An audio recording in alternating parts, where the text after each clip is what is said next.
Zdravo živo svima. Ovo je priča o gospođi Biljani Nojković, uzbunjivaču, žena koja dolazi iz Etnografskog muzeja, koja je 2 puta dobila otkaz i svedoči o još jednom kriminalu koji se ovog puta dešava u jednoj instituciji kulture, a dalje ćete čuti njenu priču i šta se tamo sve dešavalo. Dobar dan, Biljana. Dobar dan. Šta se dešava u Etnografskom muzeju danas? Pa danas je novi direktor koga ja ne poznajem, jer ja u Etnografskom muzeju već 6 godina nisam tu zbog otkaza, ali direktorka s kojom sam ja imala okršaj zvala se Mirjana Menković. Dobro. Dakle, ono što mi znamo iz razgovora s vama jeste da su tu dešavale, malo reći, čudne stvari. Dakle, vi ste dobili 2 puta otkaz. Pa dobro, ne može se baš tako reći. Ja sam jedan put dobila otkaz 2017. godine, a ono što vi zovete drugi otkaz je zapravo presuda Prvog osnovnog suda koji je nakon 2 godine izbacio svoju presudu gde sam po njima ja kriva, a ne direktor. Dobro, ja se mi vratimo na mesto zločina unazad, to je 2017. godina, ali tako? Pa ja sam kontinuirano prijavljivala korupciju svim institucijama koje su tada još radile, da kažem. Ajde, kad kažemo korupcija, pređemo odmah na konkretne stvari. Da. U čemu se sastoji tačno ta korupcija? Pa najpre u finansijskim sredstvima, jer Etnografski muzej je republička institucija, tako da je tu jedan od izvora budžetskih, jel da? Tako, oko toga je uvek bio najveći problem, oko novca, pre svega, lažnim prijavama za, ne znam, nekakve manifestacije koje se nisu dešavale, izložbe. Ko je to radio? To je radila direktorka Mirjana Menković. Mirjana Menković? Da, koja je postavljena za direktora u vreme Ivana Tasovca po konkursu na koji se ona nije javila. Jer znate, kad se organizuje konkurs u Etnografskom muzeju, na to je usmerena pažnja svih radnika, bar 6 meseci pre toga, i priprema ljudi koji izlaze, koji se javljaju na konkurs za direktora, to traje. Dobro, međutim, oni su to sve, kako da kažem, ni podaštavali ceo taj rad u Etnografskom muzeju. Ajde da pričamo, molim te, Biljana, da pričamo konkretno. Dakle, ti si od kad zaposlena u Etnografskom muzeju? Od 2001. Od 2001. Da, zvanično. Dakle, Tu sam od 2000. Kad ti saznaješ da se tamo dešava korupcija i kriminal? Da se nameštaju tenderi, pa ćemo dalje da pričamo šta se još dešavalo. Da vam kažem, pre toga je bilo u jednom blagom, umerenom obliku takva dešavanja. Retko su se dešavala, ali pojavljivalo se ponekad, zbog čega ljudi nisu obraćali pažnju baš tako. U vreme direktorke Menkovićke je to bilo toliko izraženo i takvim intenzitetom. Ujedno je ona svima davala otkaze, nisam ja jedina koja sam dobila otkaz. Najpre je dala Miroslavu Tasiću, koji je pre nje bio direktor. Dobro, samo da budemo jasni, načisto. Znači, kad nekog okvalifikujemo da je upleten u korupciju i neka kriminalna krivična dela, moramo da znamo šta se tu tačno radilo. Dakle, ti si radila u kojoj službi? Ja sam radila u pravnoj službi Etnografskog muzeja, na poslovima administratora, i u te poslove spadaju briga o arhivi, izrada dokumentacije pravne i, ne znam, kadrovska služba. Kad ti prvi put saznaješ da se tu vrše nekakve koruptivne radnje i šta se tačno tu oko toga desilo? Znači, kad si ti prvi put saznala i šta si tačno videla kako se oni bave korupcijom? Najprije kad se dešava smena direktora, u toj tranziciji je inače histerija i ne znam, nastane obično ludilo. Ali ovog puta direktorka je odmah dovodila i radila neke stvari koje su nepojmljive. Naprimjer, zapošljavala je ljude na mestima koja ne postoje, na radnim mestima, a pošto se ja bavim kadrovskom službom, onda sam ja morala da izrađujem nekakve ugovore za radno mesto koje ne postoji. I često smo zbog toga dolazile u razne nesuglasice. Između ostalog, ona je dovela i privatnu kancelariju Miloša Aligrudića, koji je tu trebao da zastupa pravnu službu, iako to nije sistem. Advokatsko, tako? Da, iako to nije sistem u republičkoj ustanovi. Dobro, ona tebi da ti potpišeš nešto za prijem... Ne, ona meni da ja izradim ugovor o radu. To. I šta ti njoj tad kažeš? Ja njoj kažem, s obzirom da je ona dugogodišnji kustos u Etnografskog muzeja, ona je tu bila 30 godina pre samog postavljenja, da to nije u redu, zato što kustosi ne moraju da znaju oko pravnih papira kako šta može da se radi. Ja skrenem pažnju, međutim, ona je i tražila da se to je trajalo jedno 6 meseci i tako, a onda je Miloš Aligrudić preuzeo pravnu službu, kako da kažem, i mene su po svaku cenu htjeli da sklone. Po kom osnovu advokatska kancelarija preuzima poslove pravne službene državne institucije? Pa po osnovu toga što je ona tako usmenim putem rekla. Ona je vas obavestila o tom? Da, ne, oni su sklopili ugovor da Miloš Aligrudić, njegova privatna kancelarija sa Etnografskim muzejem sklopili su ugovor da on tu radi pravnu službu vodi, kako da kažem.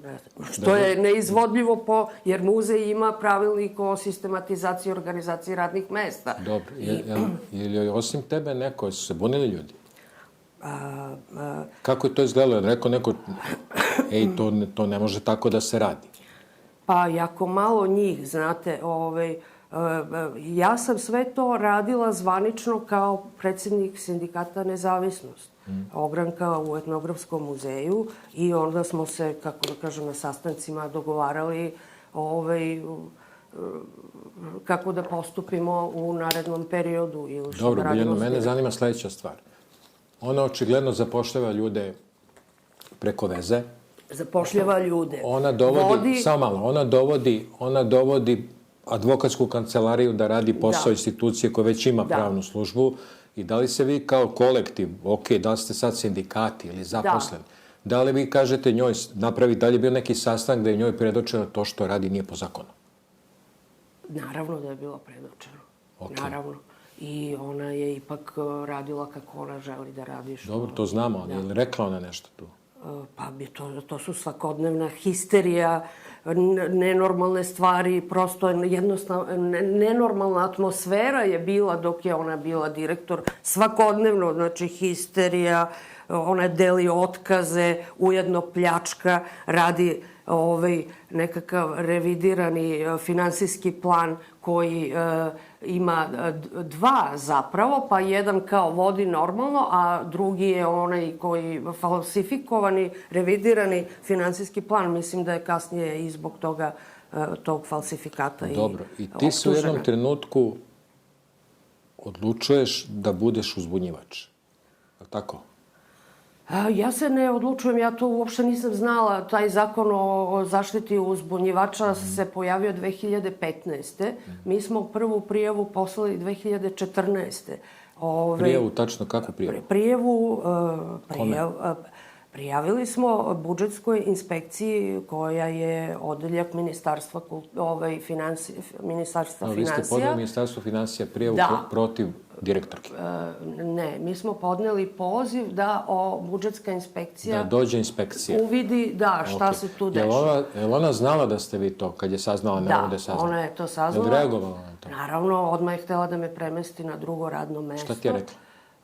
Ti je rekla nešto? Rekla mi je, to su bile otvorene svađe, svakodnevne, pretila nam je... Da te premesti iz pravne službe na neku drugu poziciju. Na neko drugo mesto, sticajem okolnosti, dugogodišnji knjižničar iz biblioteke je po prirodi stvari išao u penziju, pa sam ja htela da zauzmem to radno mesto. 2014. Pričamo o 2014. 2014. sam ja podnela poziv Ministarstvu finansija, a 2015. su oni došli, radili su dugo, 8 meseci, i onda su izbacili taj svoj prvi izveštaj koji je ukazivao na totalnu pljačku, mislim. Sad, po izveštaju Ministarstva finansija, kome ste vi podneli prijavu, tu stoji šta?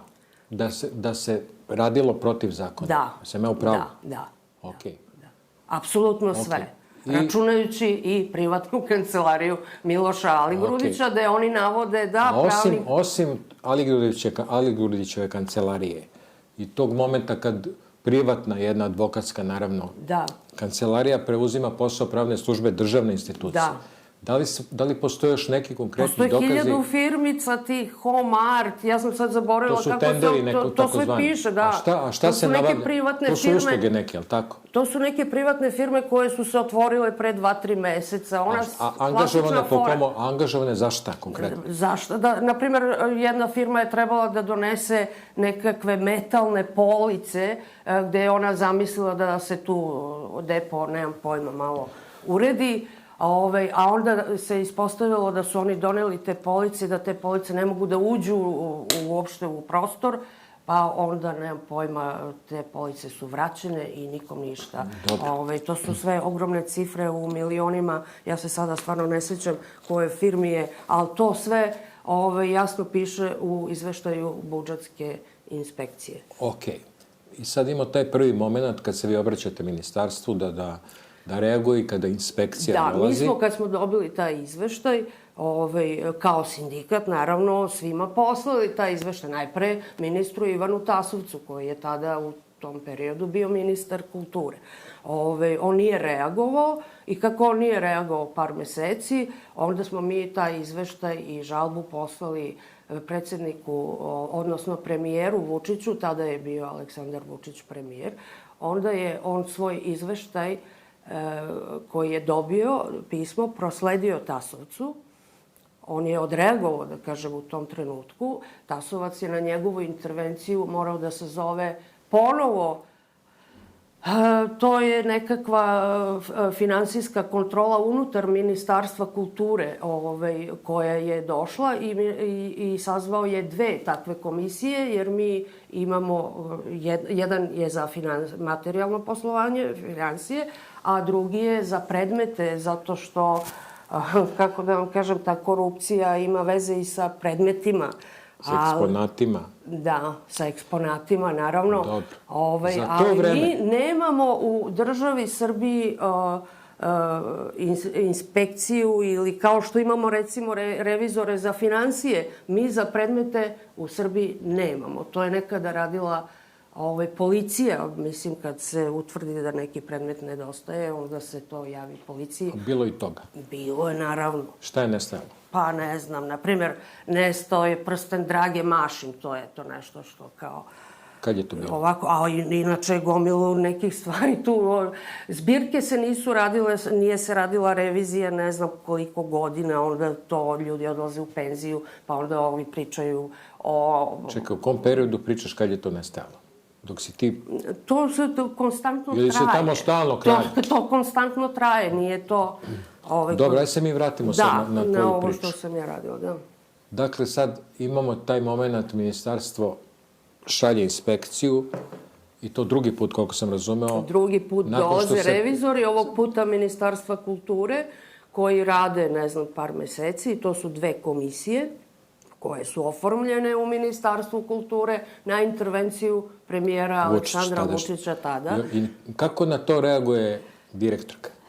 Direktorka, dok komisije rade revizori u muzeju, onda je direktorka mirna i ćuti, ne napada radnike, ali onog trenutka kad oni odu, znači odmah sutradan nastaje pravo ludilo. Ok, to ludilo treba da ljudi koji ovo gledaju imaju sliku o tome kako izgleda to. Evo, ja sam radnik, ti si direktorka, ja sam prijavio inspekciji, inspekcija dolazi, dok inspekcija tu, ti kao direktorka ćutiš. Inspekcija odlazi, kako izgleda to, kako sad ona ponaša prema konkretno nekom radniku koji je prijavio? Kako to izgleda? Šta mu kaže? Pa znate, ona prvo nastupa pretnjom, na primjer, prvo je podelila upozorenja pred otkaz mojim kako kažem, koleginicama koji se druže sa mnom kroz vreme. Sa obrazloženjem kojim? Jedna od tih je doktor Sofija Kostić, doktor antropologije, a jedna je Irena Gvozdenović, viši kustos. Dobro, ali kad nekom hoćeš da daš... I onda je ona njima najpre dala. Zato ja sam u stvari branim... A s kojim obrazloženjem? Sa obrazloženjem... Daješ otkaz, mora postoji osnov za to. Znate, ona prvo svuda ide i priča, to traje mesecima, sve najgore o nama, da smo mi ološ, banda, da mi ništa ne radimo i tako te priče traju neko vreme. Rekla ona to nekom oči?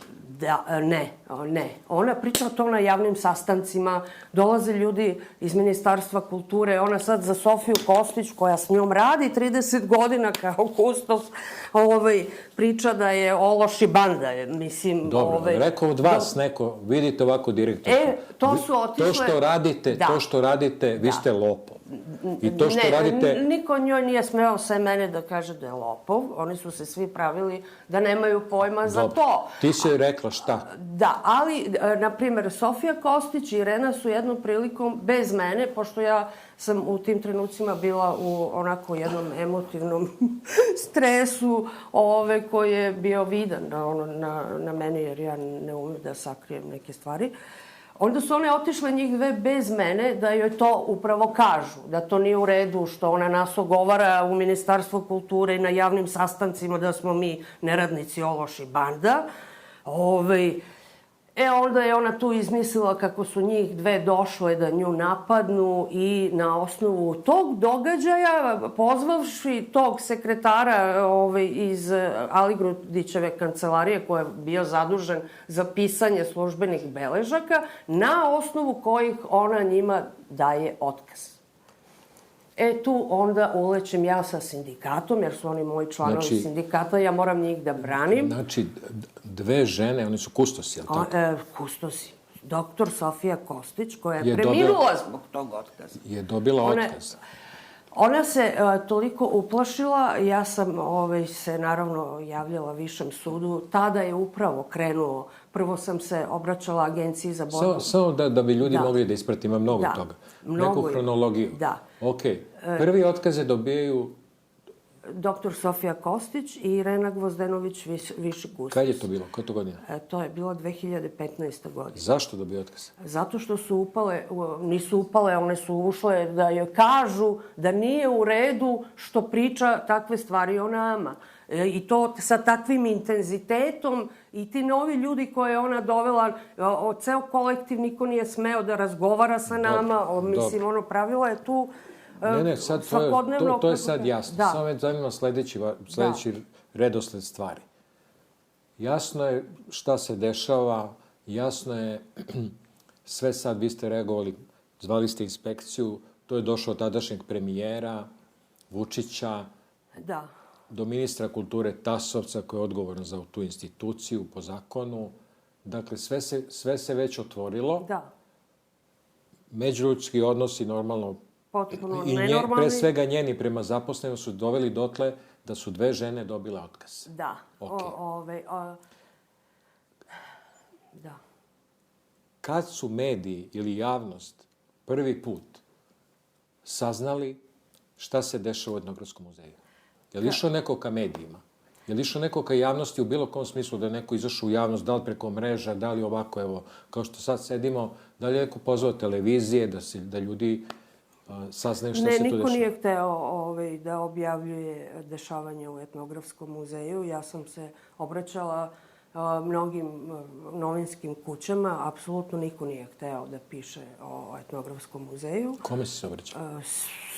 Svim medijskim kućama sam se obraćala. Niko nije hteo da radi priču o... Ne, niko nije hteo da radi priču. Zašto? Ne znam. Ne znam zašto, verovatno. Okej. Kad javnost prvi put saznaje, pomenula su mi malo pre pištaljku, koja je inače organizacija koja je... Dobro, Pištoljka dolazi kasnije kad ja dobijem. Baš i bavi uzbunjivanjem i tim pričama o uzbunjivačima. Da. Dakle, šta se s tobom dalje dešava? Ja sam naravno sazivala sastanke sindikata sa centralom da oni pokušaju, jer ona nije sa mnom htela da razgovara, da oni pokušaju da nekako ta dva otkaza pomenuta da se smiri, da povuče, da nekako se dogovore, ne znam, da ne ide to sad baš van kuće. Sastanka s njom? Da. I na tim sastancima sindikalnim...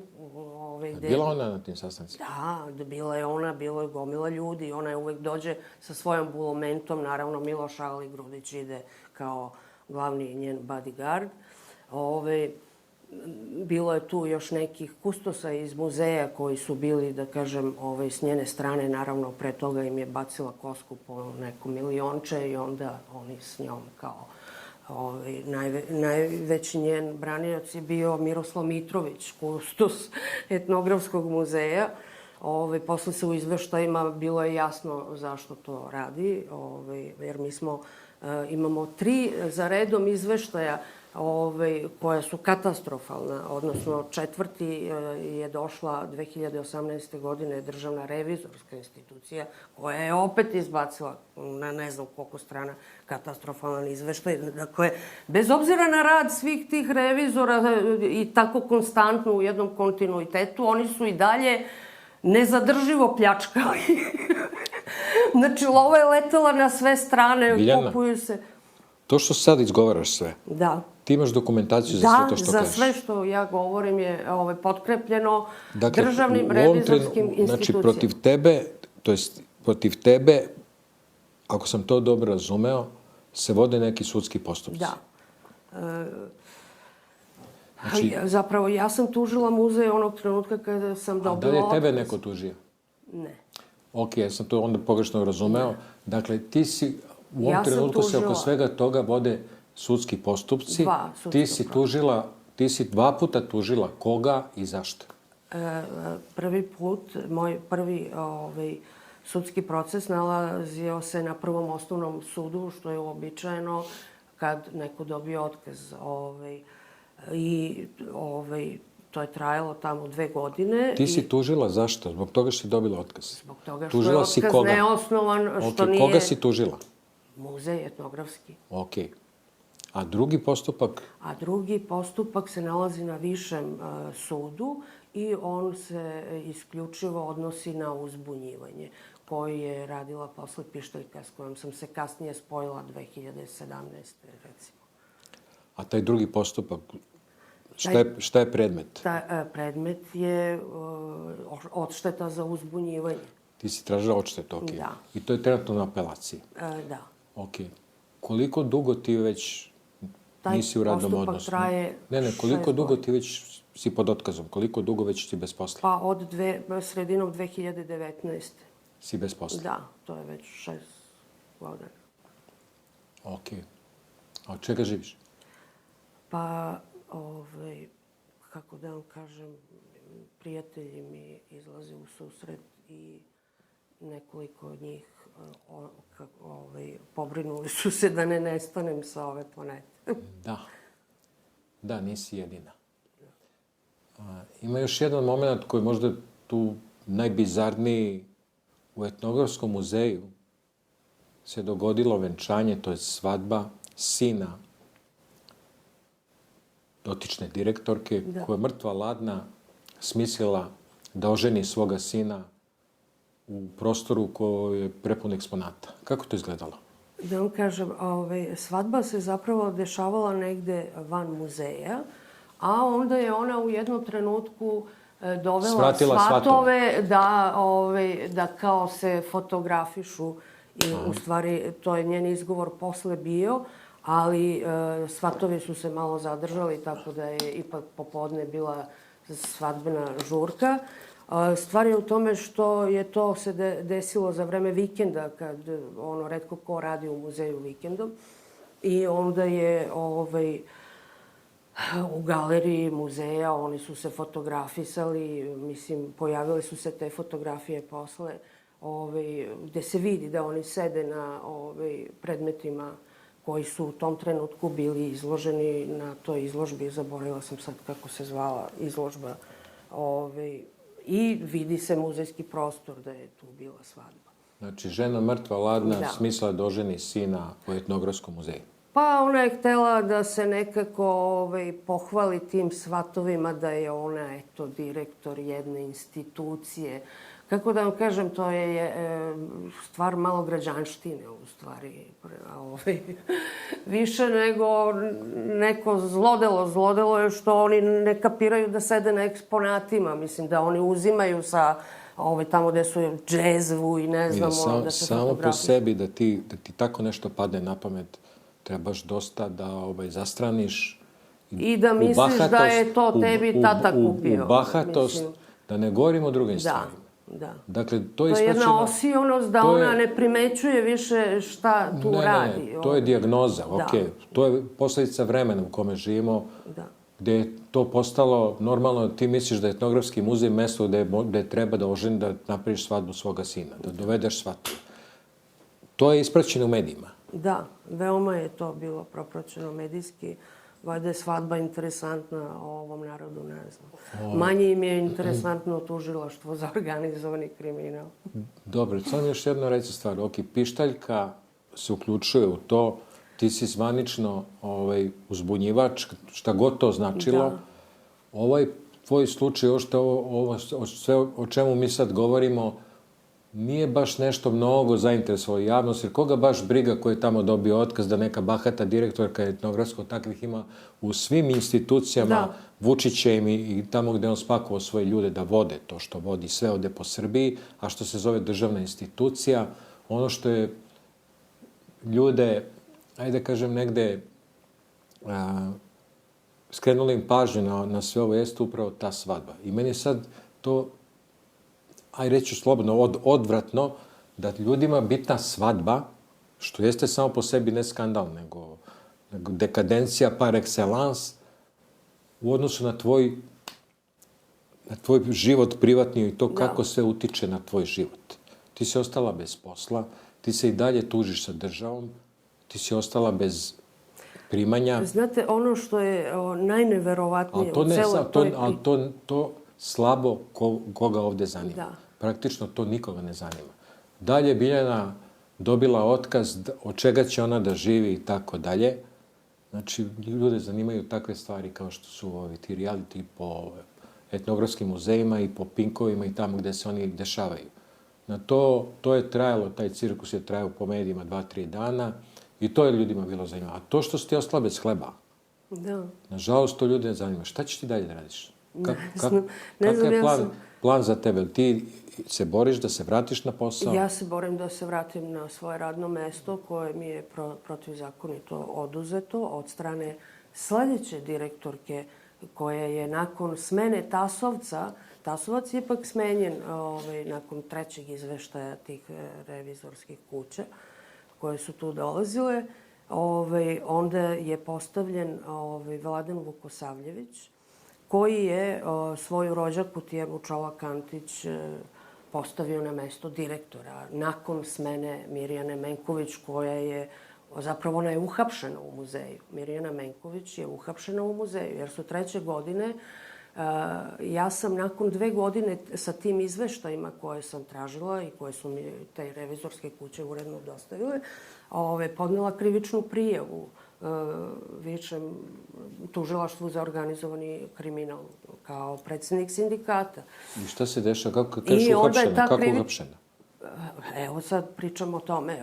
Ta krivična prijava je prebačena iz Višeg javnog tužilaštva, gde smo mi sa advokatom podneli, u tužilaštvo za organizovani kriminal. Onda je tužilaštvo tražilo od policije da ispita naše navode, iako smo mi dostavili 2 prethodna debela izveštaja. Onda je policija došla nakon 1 godinu i po dana, tako, nakon podnete naše krivične prijave i radila je neko vreme u muzeju. kako oni tamo kažu u svom izveštaju, po slučajnim uzorcima. Dakle, nije temeljno odrađeno. Pričaš o finansijskoj policiji? Mislim da je to bio UKP. Onda su oni sa tim svojim izveštajem, kad su završili, nju uhapsili. Ona je bežala sve vreme dok nije bila u muzeju.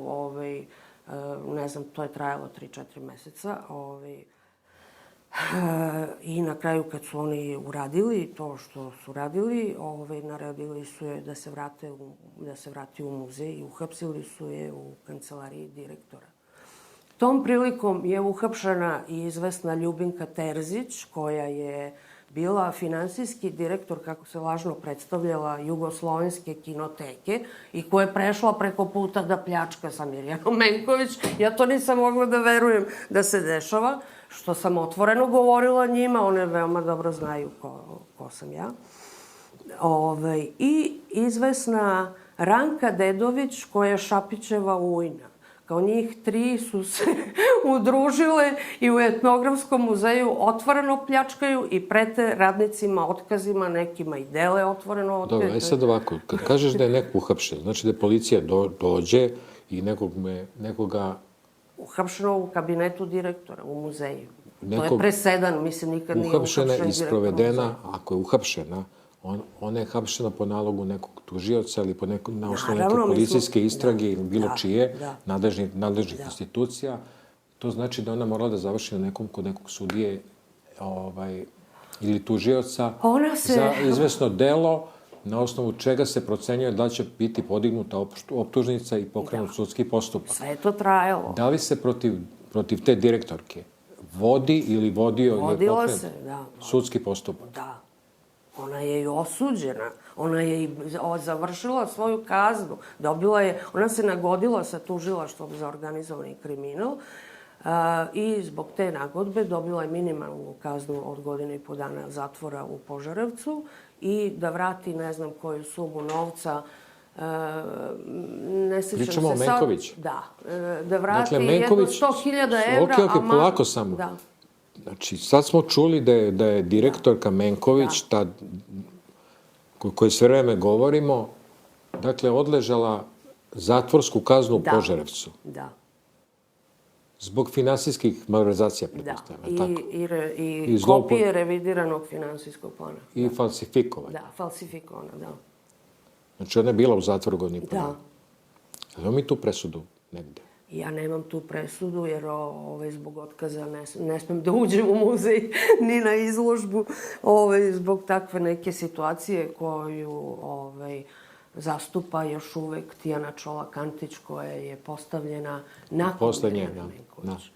I koja se lažno priključila krivičnom gonjenju u tužilaštvu za organizovani kriminal, a s druge strane je mene gonila i moje advokate u Pištaljki. A osim Menković, još neko osuđivan za saučesništvo ili takve stvari? Izvesna Ranka Dedović je dobila na nogicu, ne znam, mislim 6 meseci, 1 dana, a ovu lažnog finansijskog direktora Ljubinku Terzić su sutradan penzionisani. Jugoslovenska kinoteka je nju penzionisala i ona nije osuđena, nije... Dobro, sad kinoteka je već druga institucija, okej. Da. I šta ćemo dalje? Ja sada čekam odgovor apelacionog suda, gde oni treba da kažu da li je moja tužba, na šta se Viši sud poziva, da li je moja tužba Prvom osnovnom sudu, koji ima veze sa otkazom, a ne sa uzbunjivanjem ovde gde je trebala da se vodi priča o uzbunjivanju. Oni su ponovili ono što se dešavalo na Prvom osnovnom sudu kako bi izbegli priču o uzbunjivanju. Iako je taj Viši sud isto nju osudio. Dakle, Viši sud je nju osudio, a meni su napisali ono što je sada na apelaciji, da moja tužba Prvom osnovnom sudu nije blagovremena nakon 8 godina. Iako su se vodili sporovi i na Prvom osnovnom sudu i na Višem sudu i sada oni... Ko zastupa tebe? Pištaljka još uvek. Pištaljka? Da.